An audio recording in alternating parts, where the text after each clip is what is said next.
Assalamualaikum warahmatullahi wabarakatuh. Puji syukur kehadirat Allah Subhanahu wa Ta'ala, karena atas rahmat dan hidayahnya lah semata kita masih diberi kesehatan dan kesempatan sehingga masih bisa melaksanakan perkuliahan.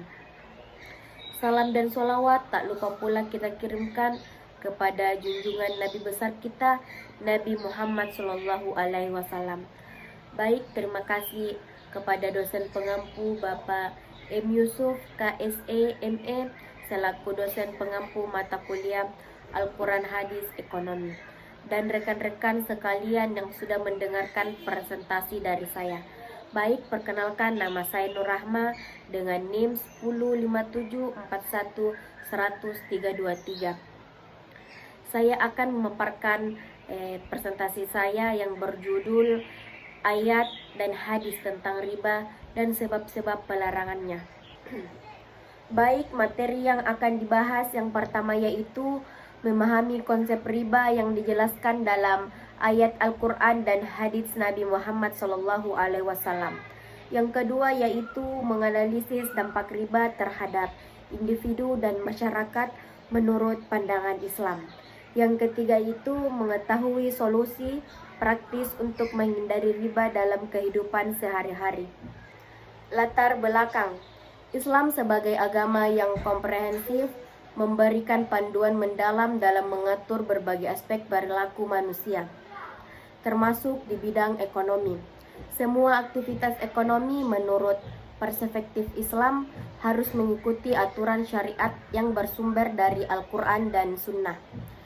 Kepatuhan ini merupakan manifestasi dari imam seorang muslim. Seorang muslim yang percaya akan kesempurnaan Allah Subhanahu wa Ta'ala pastinya juga akan meyakini kesempurnaan aturan-aturannya. Oleh karena itu, tidak ada pilihan bagi mereka kecuali untuk patuh dan tunduk terhadap semua ketentuan yang telah ditetapkan oleh Allah. Dalam setiap dimensi kehidupan, termasuk dimensi ekonomi, salah satu prinsip syariat yang harus dipatuhi oleh seorang muslim dalam kegiatan ekonominya adalah menghindari praktik muamalah yang tidak sesuai dengan ketentuan syariat. Memahami konsep riba yang dijelaskan dalam ayat-ayat Al-Quran dan hadis Nabi Muhammad SAW.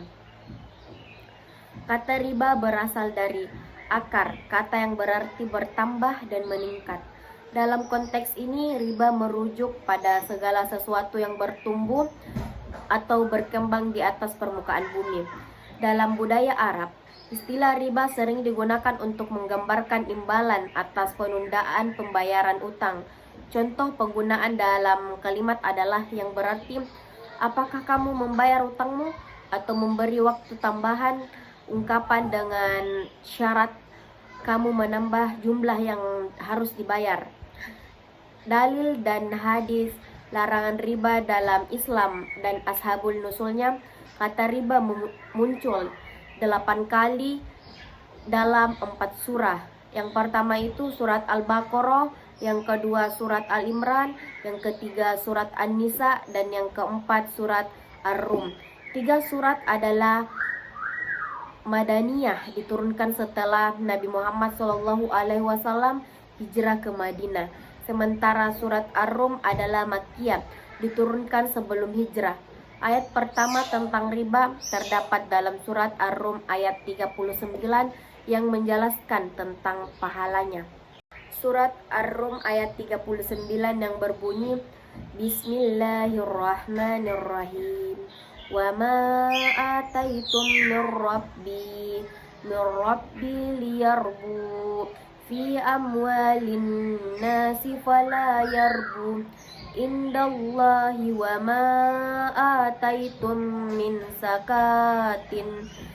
sakatin turiduna wajahallahi faulaika humul mus'ifun. Yang artinya, riba yang kamu berikan untuk mengembangkan harta orang lain tidak akan pernah memperoleh keberkahan di hadapan Allah. Sebaliknya, zakat yang kamu berikan dengan tujuan meraih ridhonya adalah mereka yang akan mendapatkan pahala yang berlipat ganda. Seperti yang telah dijelaskan sebelumnya, surat Ar-Rum termasuk dalam kategori surat Makkiyah ayat 39. Dalam surat ini merupakan ayat pertama yang membahas isu riba.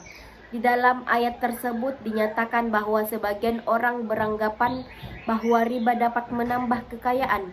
Namun sebenarnya pandangan ini tidak sejalan dengan ketentuan Allah. Sebaliknya, yang dapat menjaga dan melipat gandakan harta adalah zakat.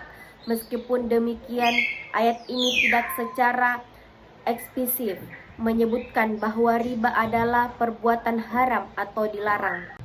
Hadis: riba membawa bencana tidak hanya bagi pemakainya, tetapi juga bagi masyarakat di sekitarnya.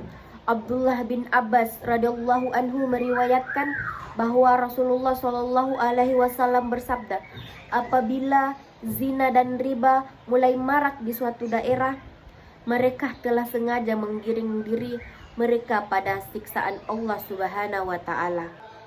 Materi selanjutnya yaitu menganalisis dampak riba terhadap individu dan masyarakat.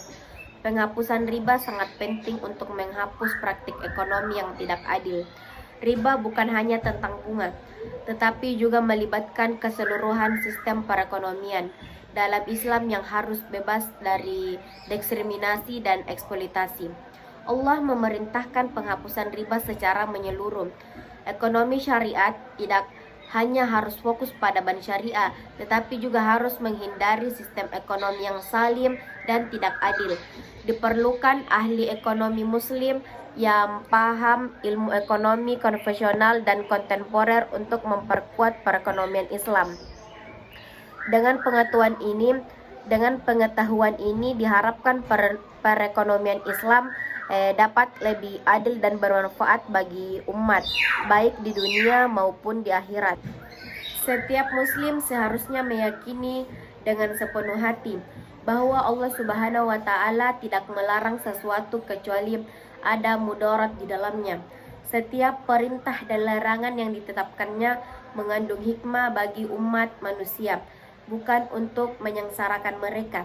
Salah satu contohnya adalah larangan terhadap praktik riba yang telah terbukti memberikan dampak buruk bagi kehidupan manusia dalam berbagai aspek, baik itu moral, peradaban, sosial maupun ekonomi. Materi selanjutnya yaitu mengetahui solusi praktis untuk menghindari riba. Menghindari riba sebenarnya sangatlah mudah. Kita hanya perlu mengikuti petunjuk yang ditetapkan oleh Majelis Ulama Indonesia.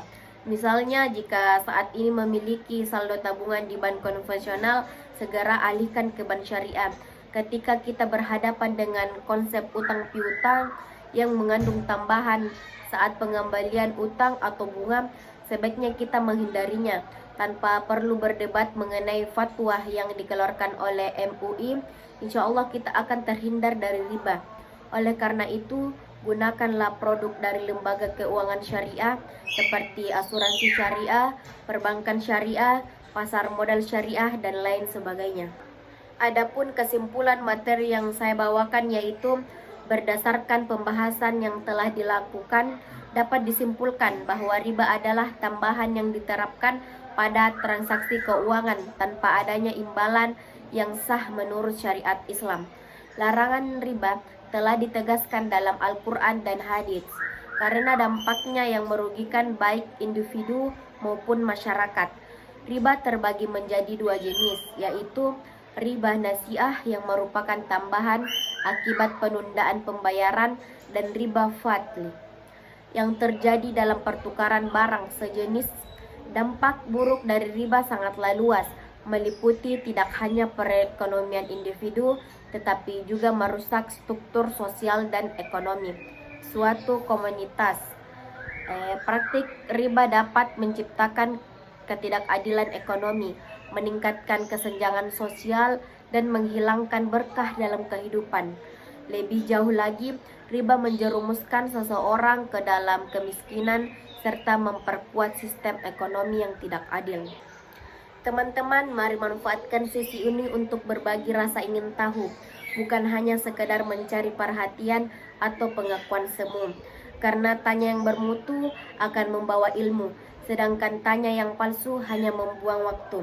Billahi fisabilil haq fastabiqul khairat. Assalamualaikum warahmatullahi wabarakatuh.